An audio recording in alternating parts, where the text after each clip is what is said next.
Bonjour à tous, dans cette vidéo on va corriger ensemble un exercice sur le rayonnement qui considère en fait la couleur du ciel. Donc on considère le modèle de Thomson de l'électron élastiquement lié. Donc on se place dans le référentiel cartésien dont l'origine O est le noyau d'un atome d'hydrogène et on étudie l'électron représenté par un point M de coordonnées x, y, z. Ce point M est soumis à une force de rappel élastique et à une force dissipative et on tient compte d'un champ électrique excitateur E cos oméga t EX. Donc on va supposer que le noyau est fixe, donc on applique la deuxième loi de Newton pour obtenir l'équation du mouvement de l'électron. Donc on applique la deuxième loi de Newton à l'électron dans le référentiel du noyau fixe.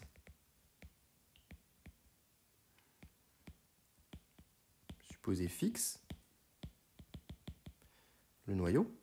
Donc dans le référentiel du noyau supposé galiléen. Et donc on se retrouve avec la masse fois l'accélération de l'électron qui est égale à la somme des forces. Et donc la somme des forces, on a la force de Lorentz, donc Q, moins E, facteur de E plus V vectoriel B, plus le poids, mg, plus la force de rappel, moins KOM, plus la force de frottement, moins HV. Et donc on va faire comme approximation, les approximations habituelles. Premièrement, P est négligé, le poids est négligé devant la force de Lorentz, et V vectoriel B est négligé devant E, puisqu'on se rappelle que dans le vide, il y a un rapport C entre les deux. Donc ça me permet de simplifier ces deux termes, et donc j'obtiens que la masse fois l'accélération, plus K fois OM, plus H fois V, est égal à moins E, E0, cos oméga t selon EX, ici. Et donc, en divisant par M, on peut faire apparaître que la dérivée deuxième de OM par rapport au temps, plus H sur M DOM sur dt, plus K sur M OM, est égal à moins E0 E sur M cos oméga t EX. Et on me demande de faire apparaître oméga 0 et Q. Donc là, il faut se rappeler la forme canonique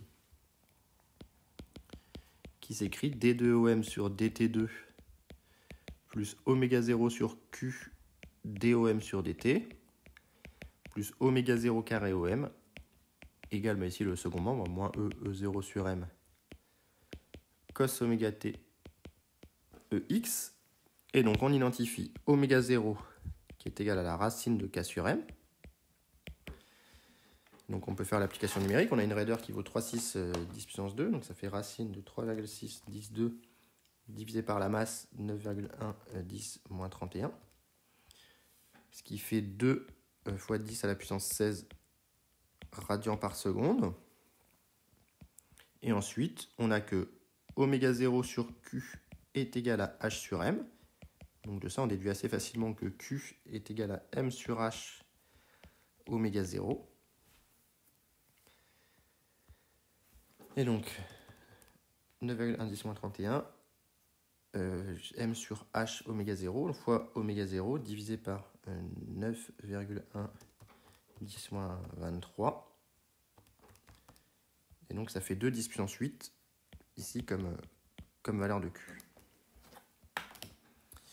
On suppose que le régime permanent est atteint. On cherche X de la forme, ici on va se placer selon X, xm exponentielle i oméga t, déterminer le module et l'argument de xm. Donc ici, on pose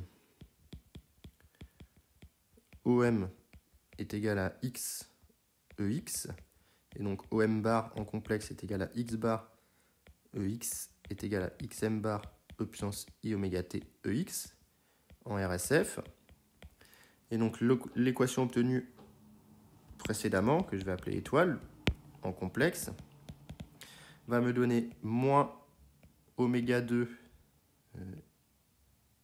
x plus i oméga 0 sur q x plus oméga 0 carré x est égal à moins E0 sur M E puissance i oméga t.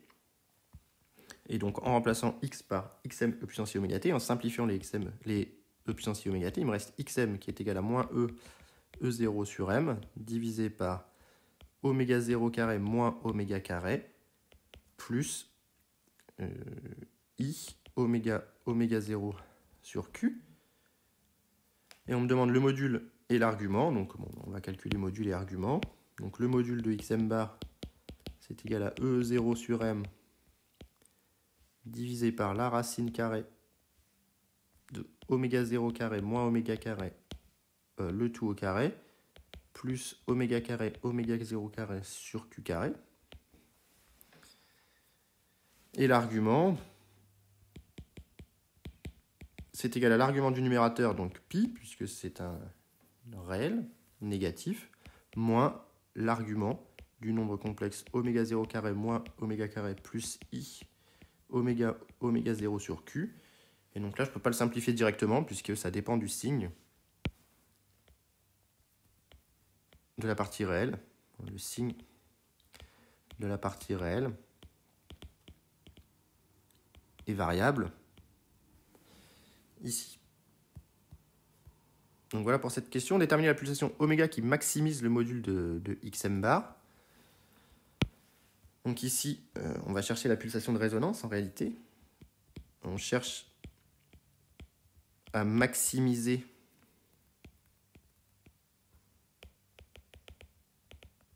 xm bar en module. Et donc, maximiser xm bar en module, ça revient à minimiser le dénominateur, puisque le numérateur ne dépend pas d'oméga. Et donc, directement minimiser ce que je vais appeler d de oméga égale oméga 0 carré moins oméga carré au carré, plus oméga 0 carré sur q carré. Donc, on cherche oméga r tel que d' de oméga r soit égal à 0. Donc, on calcule déjà d' de oméga. Ça me fait moins 2 oméga facteur de oméga 0 carré moins oméga carré, plus 2 oméga 0 carré sur q carré. Donc oméga r est solution de, si je factorise par 2 oméga r, il me reste oméga 0 carré sur q carré moins oméga 0 carré moins oméga r au carré égale 0. Oméga r égale 0 n'est pas la solution souhaitée.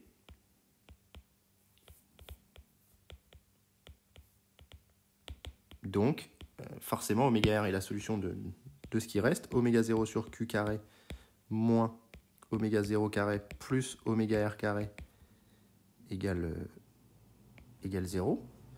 Je vérifie ma dérivée. J'ai oublié de sortir un 2. Il y a un 4 ici qui sort, hein, puisqu'en fait, c'est 2 fois oméga 0 carré moins oméga carré fois moins 2 oméga.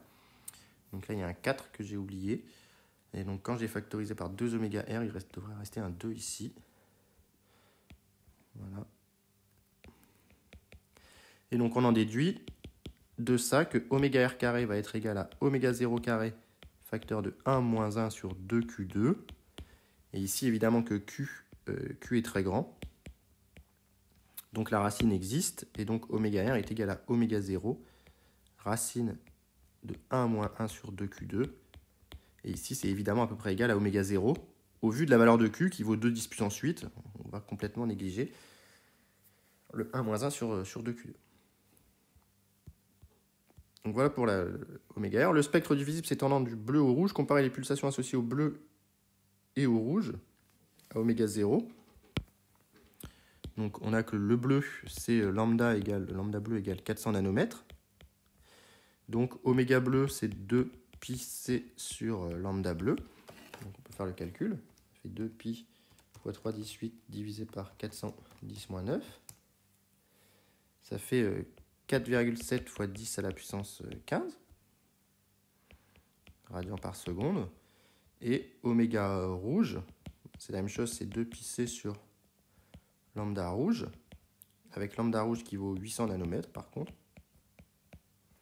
environ. On va prendre un facteur 2 pour que ce soit plus simple. Donc ça va être égal, ici avec lambda rouge, ça va être égal à oméga bleu divisé par 2, finalement.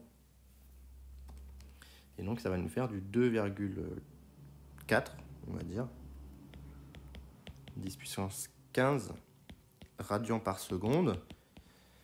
Et donc on a trouvé oméga 0, nous, qui valait 2 10 puissance 16.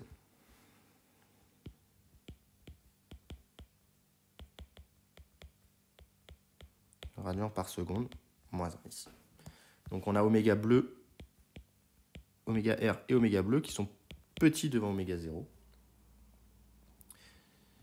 Et donc comme on doit comparer à chaque fois des oméga R carré, donc au carré,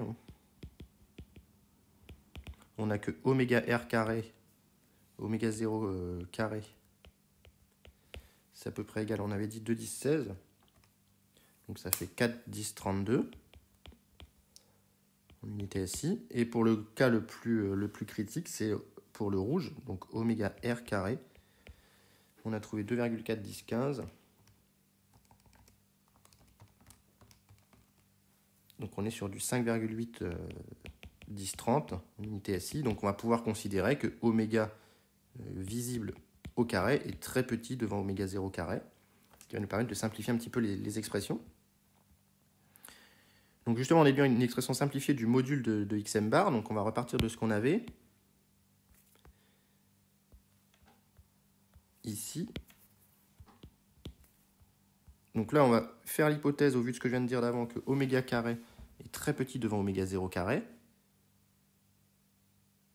Ce qui va nous permettre de simplifier un petit peu le calcul. Voilà. Donc, avec oméga 0 carré très très grand devant oméga carré. Et le deuxième terme avec Q carré. On peut le calculer, mais le deuxième terme, c'est oméga carré, oméga 0 carré sur Q carré. Donc il faut comparer finalement du oméga 4 à oméga 0 carré sur oméga carré. Donc il reste module de xm bar égale E0 sur M divisé par la racine de oméga 0 4 plus oméga carré, oméga 0 carré sur Q carré. Et comme Q est très grand, bah évidemment oméga 0 est de l'ordre de oméga. Donc ce terme-là va être aussi négligeable. Donc il va nous rester finalement que le module de xm bar est égal à E0 sur M oméga 0 carré dans ce modèle finalement.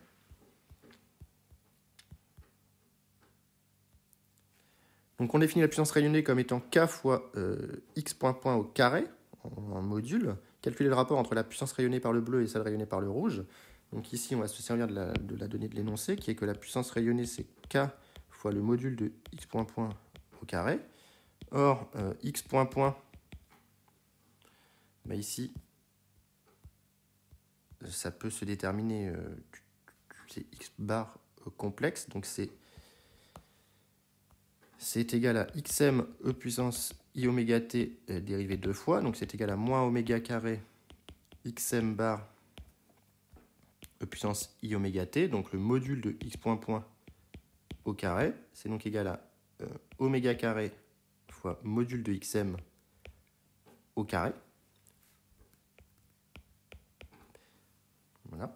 Donc, la puissance rayonnée, elle s'écrit comme K module de xm bar au carré fois oméga 4, c'est-à-dire K fois E carré, E0 carré sur M oméga 0 4 fois oméga 4. Donc on trouve que la puissance rayonnée est proportionnelle à oméga à la puissance 4, ici. Et donc calculer le rapport entre la puissance rayonnée par le bleu et celle rayonnée par le rouge, eh bien, on voit que la puissance du bleu sur la puissance du rouge, comme oméga bleu est égal à 2 oméga,